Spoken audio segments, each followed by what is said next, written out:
All right, here we are. Fingers crossed you can hear me and you can see me. Uh, I don't even know what's happening here. What? I'm like dual waters. Let's finish this one. Hold on. Mm-hmm. All right.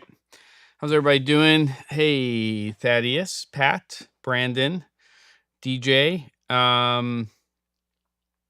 Sorry about being, I don't know, 30, 45 seconds, a minute late. What's going on? Pat's on the road for the beginning. Hopefully, join the program in progress. Sorry. Um, Brandon's giving a shout out to everybody, and here we go. And Ono's here. Come on, Ono, get clicking. I'm waiting. I'm going through my proofs, through my scans. All right. So Thursday, November 16th, 2023, a day later than normal. I tried to do my best to push out a little PSA to the socials that I had to push it by a day. And I'll talk a little bit more about that in a minute. Hold on, I'm going to make a little mic adjustment. And there you go. So I'll talk a little bit about what I was doing this week, and I'm doing well. Thank you, DJ. How are you? Thank you for all of your feedback and comments and just sort of being a definite part of the Daily Drop and the episodes. And I love that comment you made about the background I used for the little Ulanzi garage kit, and that was right around the corner from where you used to live. So that's cool. Um, yeah. So awesome. And I guess, as always, and at the C47 to bring up questions, to get into topics and discussions. The whole purpose of the weekly live stream is exactly that. It's to talk about what you're working on, what you're trying to figure out. Um, I don't think you can post images to the chats. I guess there's probably legal reasons for that because people could do some funky stuff. But it really would be good in the future if we could do some things where you could say, I've got a shoot coming up and I'm going into a particular space and I'm trying to solve these problems. I do consulting. You can go to the C47 website and there's a Calendly link and you can set up time. And I do that kind of thing. I was just doing it for a client earlier today. In fact, we were on a Zoom and talking about an upcoming production that the company has that I was ideally going to be on as a DP, but I have a conflict of schedule. And so we started to talk out how they can get two different looks and basically keying from two different sides. Because oftentimes when you're shooting interviews, especially for corporate work, documentary stuff, when you've got more than, we'll just say, well, more than one person. Because ideally, as soon as you have two people, you have one person, frame left, one person frame right. You don't want to keep seeing the same, setup for every single interview because then it can start to break it up. It doesn't mean that in the edit, you sometimes won't have two people back to back that are, sitting in the same place with the same key coming from the same side, so on and so forth. But yeah, that's kind of the deal. So we were talking out this large hotel room suite, which is pretty common. It's a pretty inexpensive location if you think about it. This is in Vegas, and if it's not Formula One, then you can actually rent pretty big rooms that are a lot less expensive than maybe renting out a soundstage or a studio space, and you can get some pretty interesting looks if you pick the right rooms and the right types of well, suites. But it takes a little bit of doing, and if you're in production, one of the things that you should be considering is making sure that you sorry, I always have the eCam thing up in the center screen in the beginning, and it's really kind of distracting because I don't want to look at myself all the time. So So basically, you have to make sure that you're considering not just the space that you're going into, but that it is a production. So production insurance is very important. You need to pull, whether or not the hotel asks for it, a certificate of insurance should be pulled from your policy. That's going to give you some protection and coverage for the particular location that you are shooting. So that's pretty important. So DJ says, I guess we could do something where we could somehow share to you and you could share on the live stream. Absolutely. Like via Google Drive, Dropbox or something. And, you could always, for the regulars, it's a handful right now. We'll see how this sort of progresses. You could also just, send it to contact at theC47.com, or when we do the challenge, it's challenge at theC47.com. I could create a specific email box for that. The only downside to that can be storage space, meaning, some people have limitations in terms of what they're sending. But quite honestly, if you compress, I'm talking to you, Brandon, your images enough, then, even 10 megabytes should be plenty. You're sending over 2 or 3 JPEGs, at an 80% quality or something like that, an 80 quality, you should be fine. So, I like that idea, and I think we could do something like that. Um, so we should talk about that because I think it would be a good thing to have as part of the weekly live stream. We could start to bring in some scenarios where we're looking at an image, whether it's a future project that you have coming up where you're trying to think about a location and maybe how you could approach that. Or it could be even just grabbing a still frame from something that might be part of a lookbook that you're putting together for the overall feeling of what you're trying to go for in a shoot. Pulling stuff from places like Shot Deck. So I think there's a lot of things that we could start to do here on the weekly live stream that would make it more valuable to the viewers who are coming here. And again, its intention is really to be an open forum to discuss things that you are trying to figure out and trying to work out. And then, me updating you on some things that I'm learning about and I think that are important. So what, Brandon, you just emailed me a video from your shoot today. Is it 400 gigabytes? I don't know if I can pull that down right now and just get it onto the show right away. But let's, let's at least start to get this moving. And then maybe what we can do is, next week's a funny one.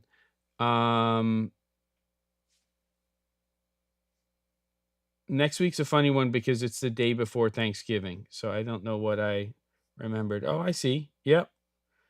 I'm just wondering how I share. I mean, I can share my screen. I'm just not set up for that right now. I don't think, because usually I have on my Stream Deck the I have presets for Camera Flask, but not for this weekly thing. So what we might have to do is bring this up next week, because I just want people sitting here while I'm configuring my system. That would suck. But yeah, because for playback that kind of sucks. Just trying to see, is there a I'm going to check one thing, but I'm not going to dwell on it because I don't think I have a, because if I say share screen, it might do something. Yeah.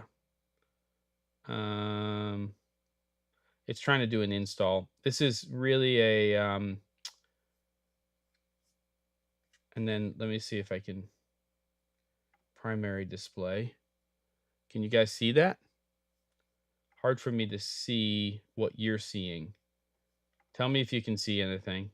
And if you can't, I'm supposed to be sharing my primary display.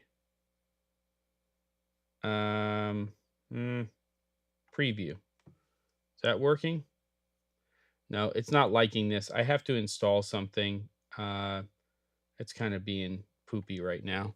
So I'm going to go back to regular stuff. Hopefully you're still hearing me. Let's see if I do this correctly. See, this is why I didn't want to do this. Dang it, Jem. You butthead. Here we go. Let's try this. Boom. All right. You should be able to see me again.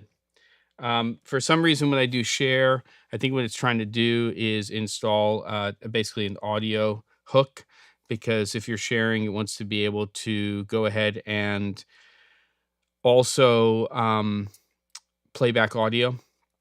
So you should still be able to. You should be able to see me. Sound in 5 times 5. Uh, yeah. So DJ, you saw the background. I kept switching in Ecamm to the other displays because I had preview open with at least the still image that you sent me, Brandon, and it wasn't pushing that. And I think it's because I didn't do the full install and I said cancel. And what I didn't want to happen was I was installing something and then it broke Ecamm and it, had to restart it. And I made an executive decision on that. But I can do that. And then as we go forward, we should be able to do it. Usually, actually, on Camera Flask, Caleb's the one who's doing the sharing. And there you go. Brad, good to have you. This doesn't have anywhere to go till 8 o'clock. Yeah, it's rough when you're doing these because then people are just, sitting here. But I think I have to do that install. And my main concern, Brandon, is that it's literally gonna have to restart Ecamm and then zoom, the live stream goes away. So there you go. Brad says, "Oh, this here, yes, this is the EPOS 300 from Kelvin Light, and pretty nifty.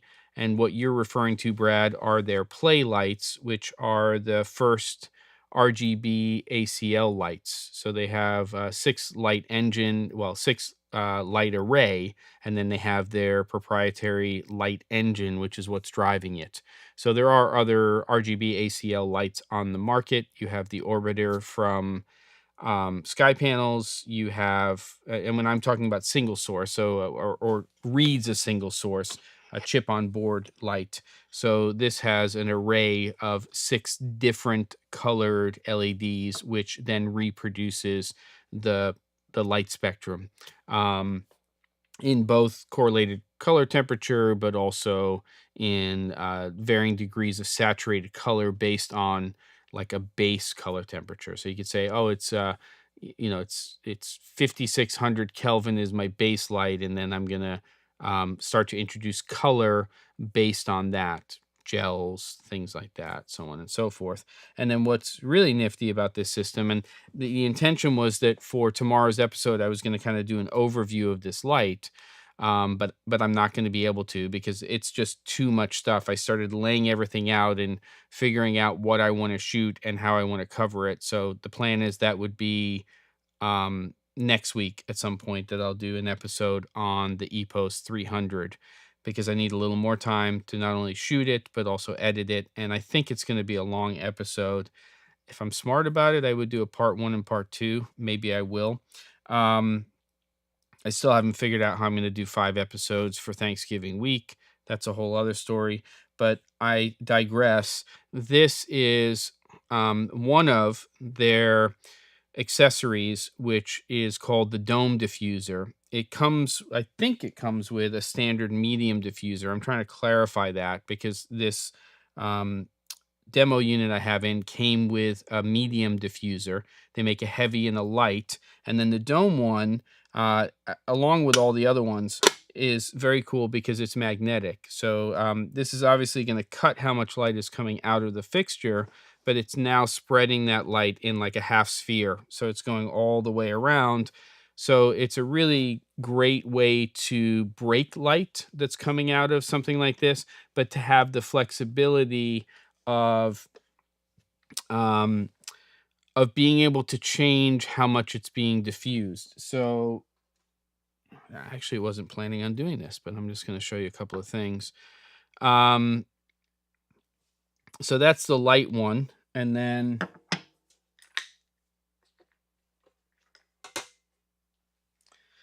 you've got a medium, and then a heavy, and they all have different numbers associated with it. So you've got a light, medium, heavy, and then you have the dome diffuser, which, from to my eye, is pretty equivalent to the heavy diffusion, but in a half sphere configuration.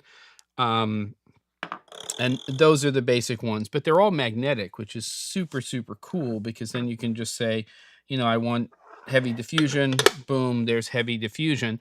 And if you think about it from a production standpoint, what's really cool about it is, let's say you've set up a modifier, and for instance, we're going to focus on direct diffusion. So you have this source going through a 6 by 6 foot magic cloth, or 216, or um, just a silk, or a half grid cloth, or any such thing.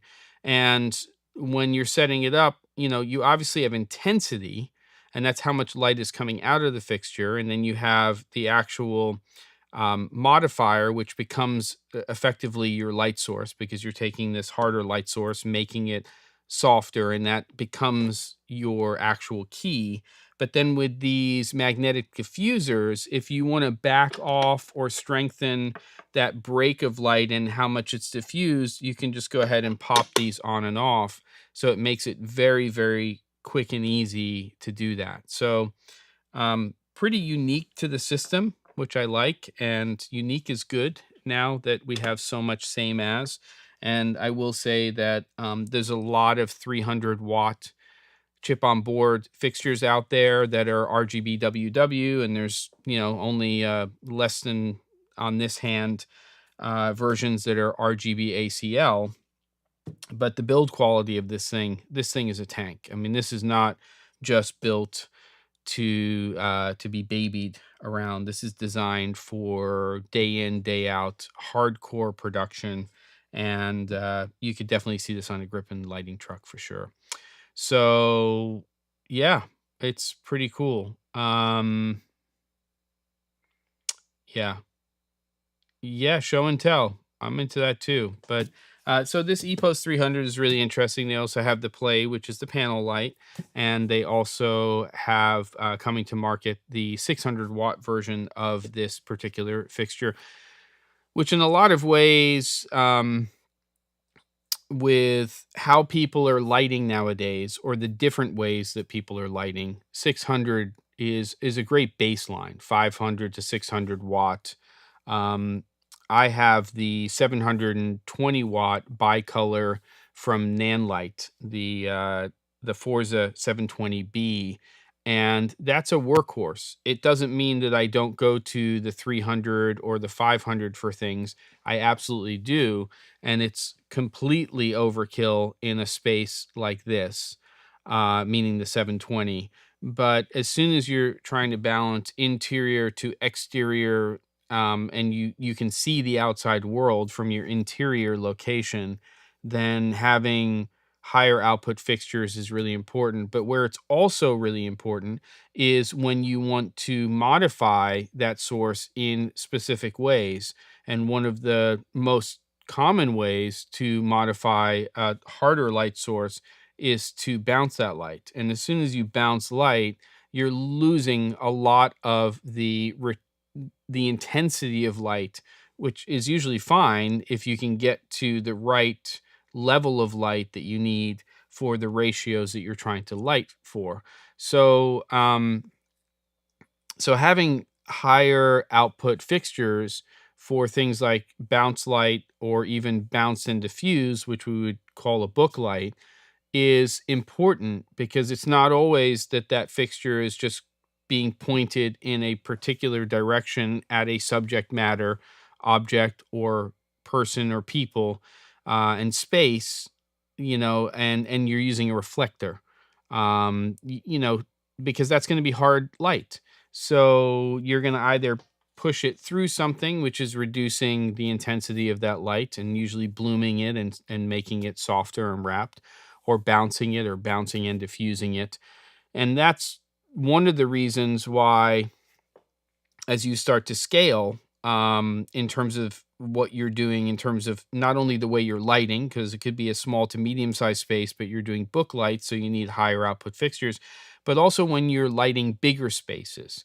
So, you're pushing through larger modifiers, 8x8s, 12x12s, and you're lighting a larger space, then you obviously need to back your fixture up and fill that modifier as much as you can. And there's math involved, but basically having those higher output fixtures is going to be important, which is why people historically have used either higher output quartz halogen fixtures, which obviously have a kind of one-to-one draw and output rating, in terms of, it's a 500 watt tungsten light, really a quartz halogen fixture, and it draws 500 watts, and it has the equivalent of a 500 watt output, and that's measured.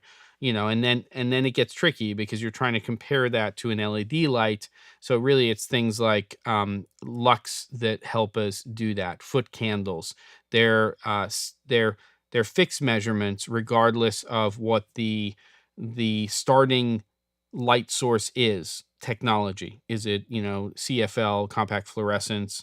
Is it quartz halogen? Is it HMI, um, which has a beautiful quality of light but also isn't as efficient as LEDs? They all produce a lot of heat. Just LEDs happen to be very efficient in terms of how much power they draw compared to the amount of light that they output. So there's a lot of things there, but as you start to scale to larger and larger and larger spaces, then having higher output fixtures makes a lot of sense, which is why we're seeing this trend now where you've got a Nanlux 900. You start to see from a lot of different companies 1200 watt fixtures that are not only daylight, but we're starting to see those in bicolor. Eventually they'll be full color, fixtures as well. There'll be RGB WW or RGB ACL or some variation like that. And then we're seeing, all the way up to 2400 watt fixtures now. So we're getting to, if you go to Meet the Gaffer, there's a recent episode where they're looking at a 2400 watt Nanlux, and it's a beast. It's a lot of light, but in a lot of situations for commercial, episodic, a feature production, maybe even shooting a large music video, having that kind of output is important. You need it in certain situations because a DP says to a gaffer, I want to light this in a particular way. I want this type of quality of light. So those higher output fixtures do make a difference. How I got into that, I have no idea, but there you go. Hopefully there was. Yeah. I feel like we should start a drinking. Oh my God. Let's not do that, DJ. I mean, I'd be drunk in like 5 minutes tops. Um, just saw a review of the new Nanlite hard panels. Seem to be very interesting. We'll definitely be checking them out at NAB next year. Yeah, I think, Brad, you are referring to the Pavo or Pavo. I think it's Pavo Slims. And I should be getting some of those in-house in the near future. They're interesting because they have a rigid body, but they're incredibly thin, and from what I can see, very lightweight, but should be very easy to rig. The disadvantage compared to flex LEDs is that you can't roll them up. The travel component of them is not as easy. But a lot of those flexible LED systems have a lot of additional GAC anyway in order to rig them, and then also the controllers. So it's going to be interesting to see, but I think the disadvantage is going to be rigid in terms of portability, but not that they're not going to be portable. I think that I got to check them out and see what they're all about, and they're making them in bicolor and color versions. So I'm hoping to get a 1x1 color and a couple of the 1x2 bicolor units and see what they're about. you know, um, you know what they say about horses and courses and all that stuff. So, got to find what's right for you. I would say that similarly to cameras, there is no perfect light. There's always some sort of trade off somewhere or some sort of implementation of a feature set that isn't necessarily going to be right for one end user, but might be perfect for another. You start to scale up into the larger, higher output fixtures and the ones that have larger form factors and that are heavier. And those fixtures, they're tanks, but they do require a support system in terms of crewing that you wouldn't necessarily need with a Pavo Slim. Um, there you go. All right. Let's see what we got here. DJ says, I was going to mention ... I bullied my team into dropping some cash on the Rode Wireless Pro Kit. Got to put it through its paces on a social shoot. Didn't try any timecode function, but impressed. Yeah, I mean, I think for the money and hopefully the lawsuit doesn't get too messy with Zaxcom, I think it's a hell of a little wireless kit. So far, so good. Though recently I've kind of been anchored with the content I've been creating. I'm going to be getting back on the road, and when I'm in LA, whether I'm front loading content and then just shooting stuff and then creating content when I'm back off of that or not, I haven't quite figured out. But the Wireless Pro will definitely be in the kit and sort of the base there. Yeah, the softbox design looks pretty neat for the Pavo Slims, which is, yeah, as you say, spring loaded, collapsible, can keep on light. There's a dual bracket. Yeah, so the dual bracket, Brad, is coming. It's to my understanding is probably going to be sometime during first quarter, near the beginning, but things always change, of 2024. I'm privy to stuff, and that's my understanding. And that to me is a really interesting combination. I'm going to be able to rig a 1x2 to another 1x2, if it's got quarter 20 or ideally 3/8 16 threading, and there's some, points where I can attach GAC to, then I can make a 2x2 out of these suckers for sure. But if there's a well thought out design that allows me to either stack them, side by side, or or in a different configuration, yeah, I think the 1x2s, by the time, doesn't really matter if it's this way or this way, it's going to be a 2x2. So, yeah. So I don't think I'm going to get the bracket stuff until next year. That's my understanding. But the units I'll get in will at least let me take a look at what they're all about. I know that New Shooter's already gone through their paces on it. There's by the way, as there always is, from Matt Allard, who does the lighting reviews for newshooter.com, an extremely in-depth review of the EPOS 300, which has been up for some time. So if you are interested in sort of checking out the metrics and the real world usage of it and stuff like that, great. I will tell you that metering off of this in terms of color, related to Kelvin temperature, that the unit that I fired up was so dang close at 3200 and 5600 Kelvin. It was crazy. It was, like you're 20, maybe 30 Kelvin off, if I can remember correctly.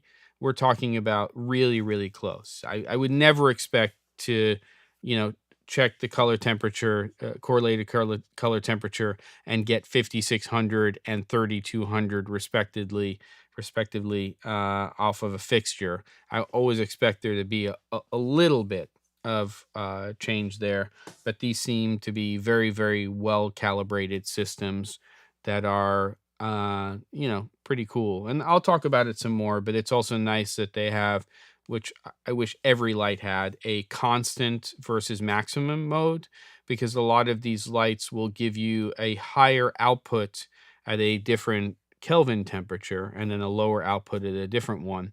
And it's especially, in my opinion, very important at very minimum between 3200 and 5600 Kelvin. Ideally slightly cooler than that if I can get up to 6500 Kelvin, 7000 Kelvin, but 6500 is an important one because generally the white point for displays, unless you're using one of those nighttime modes or something like that, is 6500 Kelvin. So, what constant means is that when you are changing color temperature, and we'll just use 3200 to 5600 Kelvin as an example right now, that the intensity of light that's coming out of the fixture stays constant. So, when you are lighting a space with multiple fixtures and you're getting your ratios where they are, and you say, oh shit, I would like to make this light a little bit warmer, or I'd like to make this light a little bit cooler. When you do that and you change your light's color temperature by, let's say, 500 Kelvin, you're not going to see a dip or an increase in the output of the light. Whereas if you set the light to maximum, I know on this fixture, you're going to get more output from the light at 5600 Kelvin than you are at 3200 Kelvin. So you're obviously in constant not getting your maximum output at certain color temperatures.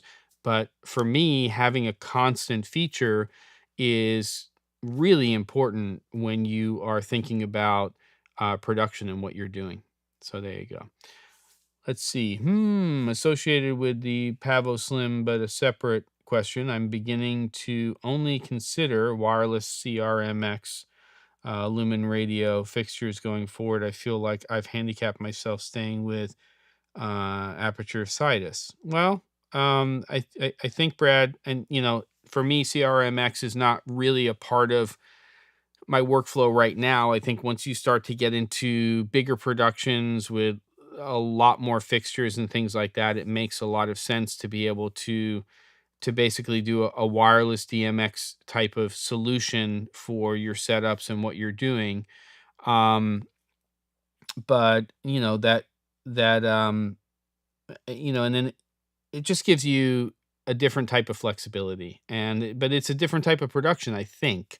It's not really part of my world that much right now. It may be in the future, so I can't say I have a lot of information on CRMX.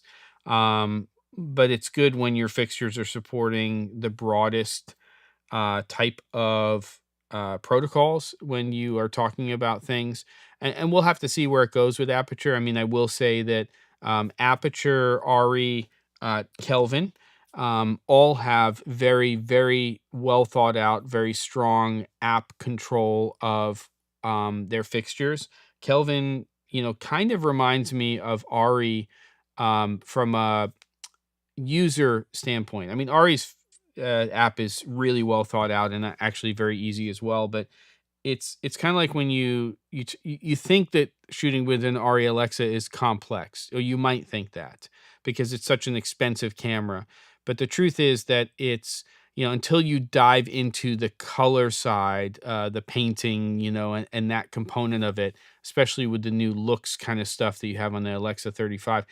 Overall, the base functionality of how you use the camera and you interact with it and the parameters for that are incredibly simple. And I found that that's one of the things that I really liked about another company that Rift Labs started, Luxley, the great little lights, but they really think about user interface, and they think about it from a simplicity standpoint. Lighting can be complicated from a craft standpoint. And when you're mapping XY coordinates for RGB based lighting systems, that can be a little bit of a mind. But the reality is using a light, especially correlated color temperature, and getting into, HSI, hue, saturation, intensity, and even gelling shouldn't be complicated, right? You have to play with the light and you have to understand that combinations and what results you're going to get out of them. But UIs don't have to be complicated. And I really like the UI on there. So I'm starting to look at your follow-up questions, Brad, and I can say that um, I am not the person to answer this question. So I think you're going to have to go elsewhere into the interwebs. Don't go to the dark web, but interwebs to find out some answers there. And that's really where, you know, in my mind, it's that scaling and also certain workflows. There are going to be certain types of productions. It sounds like, Brad, you're starting to move into those or already in those, and you're potentially experiencing growing pains from realizing that you're kind of not stuck, but you're sort of in a particular ecosystem. And I think the reason things like, just even as a base, things like DMX exist is so that it levels the playing field from being able to choose what it is that you want to use when you are on a production. And so, yeah, Brad says it's more that I'm not interested in having multiple apps for remote control. I'm definitely not a big studio. These are more general questions. No, and that's really, what I was trying to get at is that, you know, apps are difficult. They need to be well designed, 1,000,000%. But unless they are apps that play really well with others, then it can sort of pigeonhole you. And it's very rare, unless you're a small owner operator, that you're going to be using just one company's lighting fixtures. Other lighting fixtures are going to come into play, and that can be a pain point of frustration in production, because you start to use aperture lights, and then you say, oh, I'm going to bring some nan lights in here, and oh, we just got a new Kelvin light, and the rental house has a Sky Panel X, and maybe we want to use that. And you don't want to have people stationed at every fixture. That's ridiculous. So you want to have a way to control them. So I'm understanding and digging what you're saying. It's just not an area of expertise for me. There's certain areas that I go down the rabbit hole really far, and then there's other ones that I just sort of say, "Whoa, like color isn't, my area of expertise, for a number of reasons." But I'm staying sort of, I- I- I'm staying sort of on the outside of how far I dive into that, and I let other people who are experts on that provide that information and the education related to that. And, CRMX is not really too far outside of what I'm doing, but I'm not generally on shoots where we're trying to control a lot of fixtures. And, and so it's not usually that much of a consideration, but I'm also, irked that I have to be beholden to this. In an ideal world, we would all be using a universal communication system, and there would be base functionality at minimum that all of the lights would be able to give you in terms of function, right? SSI is a rating, having to do with quality of light for fixtures that isn't CRI, color rendering index, or TLCI, but can help you, if you read the reviews that Matt Allard does on News Shooter, figure out maybe what light fixtures would work well with other light fixtures from different manufacturers in terms of the quality of light. It's not just about color temperature. Um, there's a color spectrum, and if you take a quartz halogen lamp that's brand new and you put it into an Omni 500 from Lowell, or into a 1K quartz halogen, and you put it into a 1K Fresnel from Ari, you're going to get full color spectrum. That's the nature of that light emitter and that technology. But with LED, we're now getting to the point with these LED arrays that have different color combinations, where we're finally starting to be able to produce good white light, which generally would be that warm to cool range. Let's just say 2700 to 10,000 Kelvin for giggles. But then also creating good color and good saturated color light. And a lot of that has to do with reflected light. And it's a really, really big subject that I'm not an expert on, but conceptually, I understand that, you know, we have so many combinations of lighting technology right now, but we also, very importantly, have a huge, huge number of different um, sensors in our cameras. And the sensors react differently to that reflected light from one another, sometimes by the same manufacturer. And then, of course, you start to get into not only whether or not a sensor, in its base favors, warmer, more tungsten color temperature light to, cooler, more daylight colored light, but also, how does it react when you change how you're capturing your image, in terms of, are you shooting in, sort of a Rec. 709 gamma, which is your, dynamic range, and gamut, which is your color space, or are you going into a logarithmic gamma, where you're capturing your stuff differently, and then your gamut, which is the color and how it's captured, and all of these things. It's freaking ridiculous. I mean, if you think about the combinations of the different lights, again, also sometimes from the same manufacturer, and sensors in the cameras, and you think about creating reflected light that is captured accurately to what our eyes see, um, it's just mind-boggling how many different variations there can be, and it's probably near impossible to get it completely right. The world was easier in the old days, and let's forget about going all the way back to film. Let's just talk about digital. You had a camera system, and your primary three light sources that you were going to use were going to be, a quartz halogen, an HMI, or Mother Nature, and real sun. And so there was a predictability there. But now it's the freaking Wild West, and what can I say?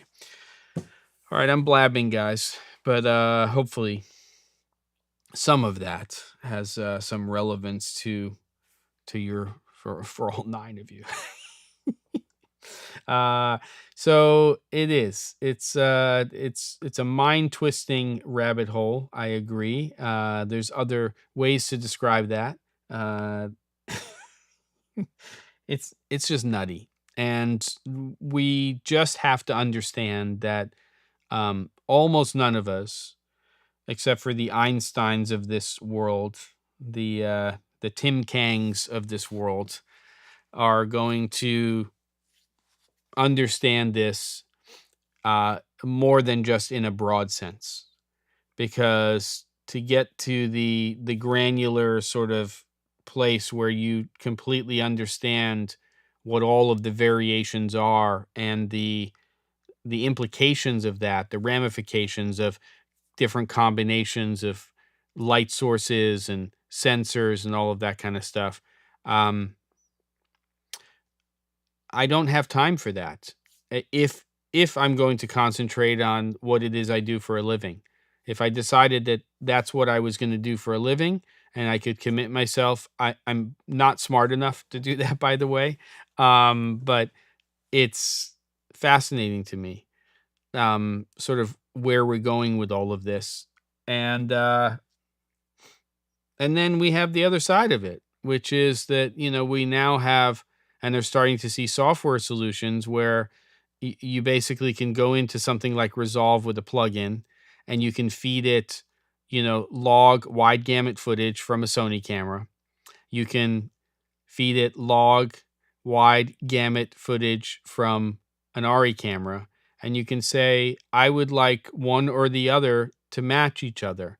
And it will take, you know, we call it's machine learning, let's be honest, but AI and things like that, and just analysis, and it can actually, especially if a relatively equivalent amount of data is being captured from the two cameras, right? So you an old camera, we'll take an A7S Mark One, 8-bit, a 420,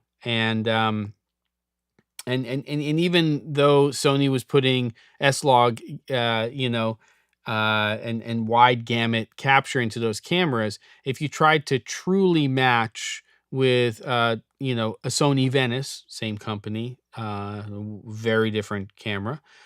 Once you match them, you might be able to match them to a degree, but match and then modify, that's a whole different thing. I don't know where I'm going with this, but I think you guys are tracking with me. I hope so. You're smart people. All right. DJ says, at the C47 and everyone had the chance to. Have I had the chance to read The Hitchhiker's Guide to Digital Color? It's a wild ride. I have not. And I think you're being serious about that. Send me a link via the emails. I won't have time for it right now, but I would like to look and be interested and all of that stuff. I would dig it. Maybe I have some inkling of what you're talking about. There's something that's sparking something, but probably not. All right. So just to sort of, say we've got about another 10 minutes and then I have to figure out what the heck I'm shooting my episode on today. It's probably going to be relatively simple because I've got to spend more time sort of setting this up. And then tomorrow I have to set up some more stuff for next week. But I will say that the time that I spent at Planar, which is this display company, which has been around since the 80s. They happen to be about an hour from where I am. Another part of the company, OptiTrack, which is also about an hour, but in the other direction from where I am, makes optical trackers or tracking cameras. I was sitting in a classroom basically learning about virtual production this week. And it's something I've wanted to get into more of, both for the work that I might be doing in the future, but also from an educational standpoint.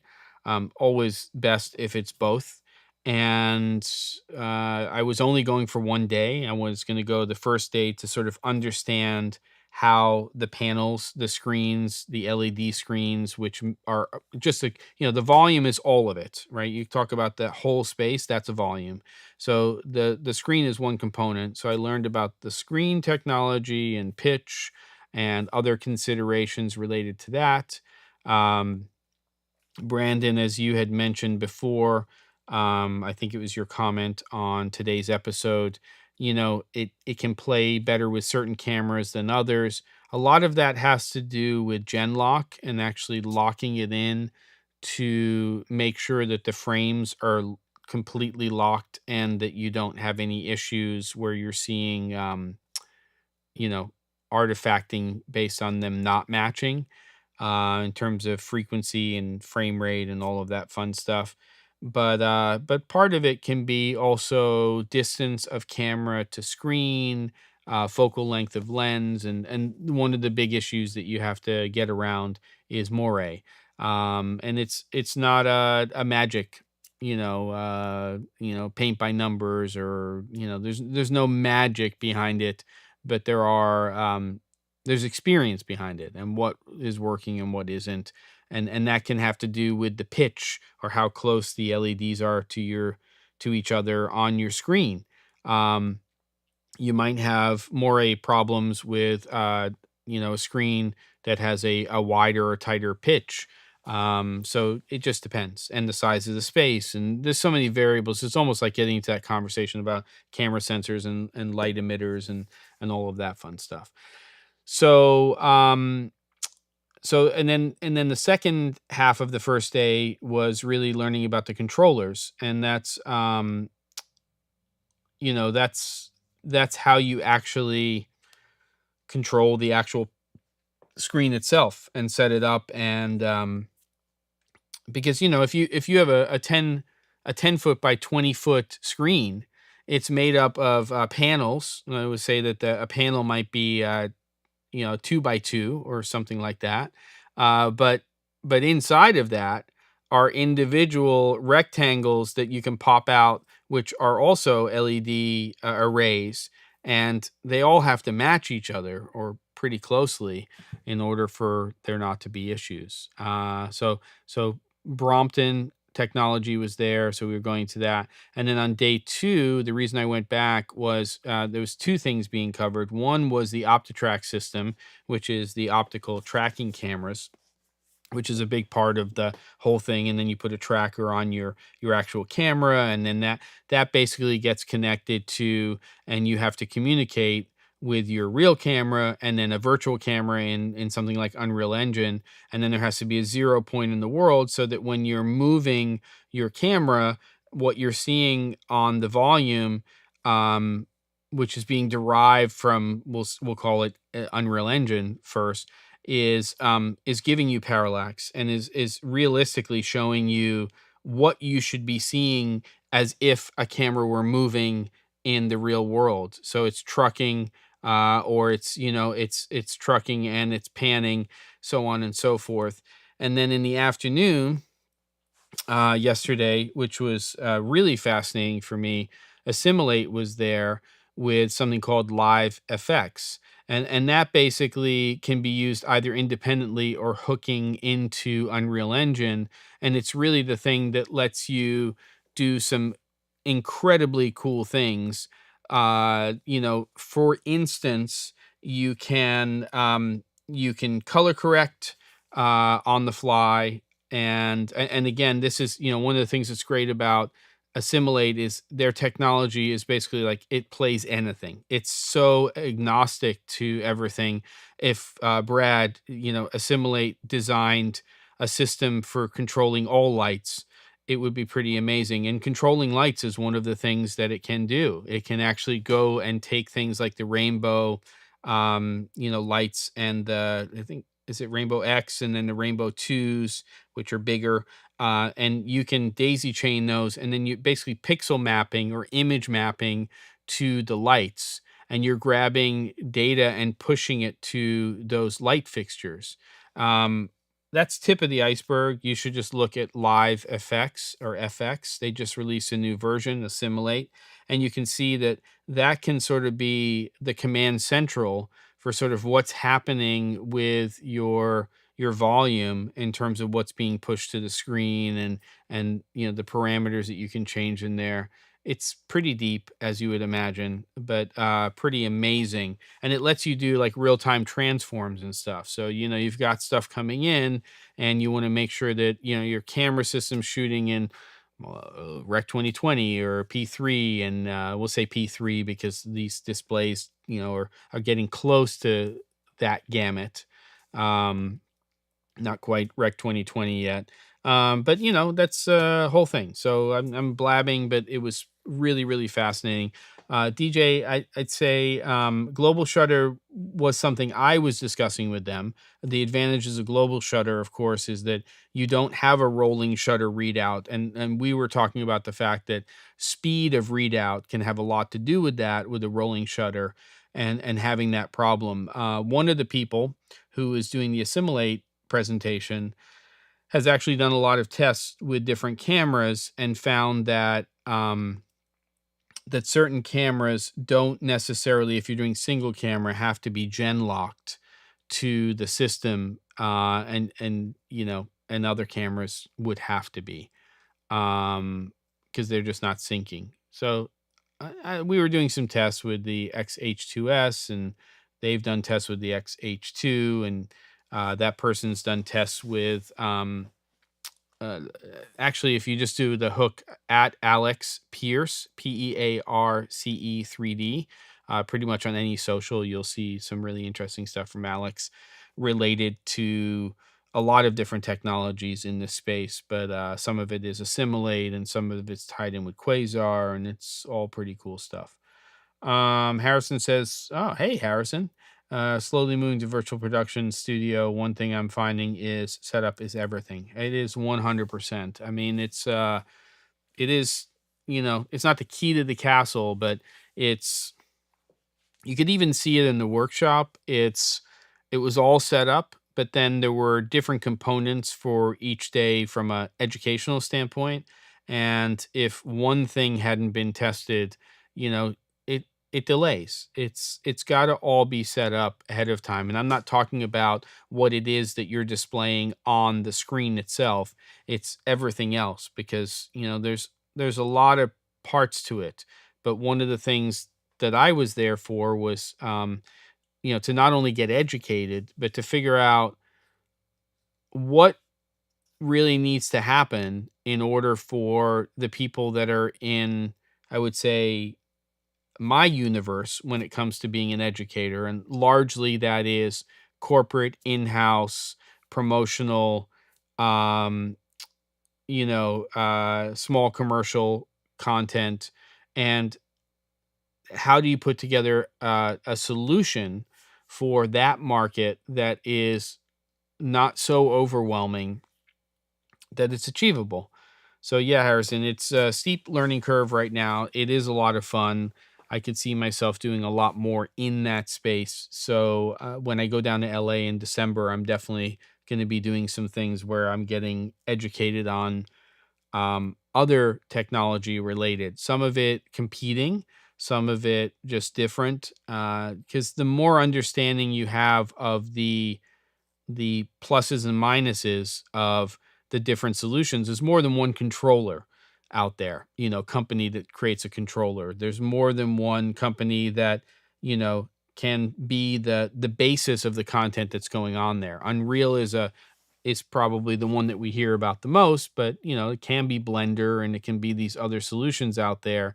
I think Unity is another one that could be used, and those fall outside of my realm of expertise of understanding and using, but I do get where they fit into the equation. 358 already, blabbing.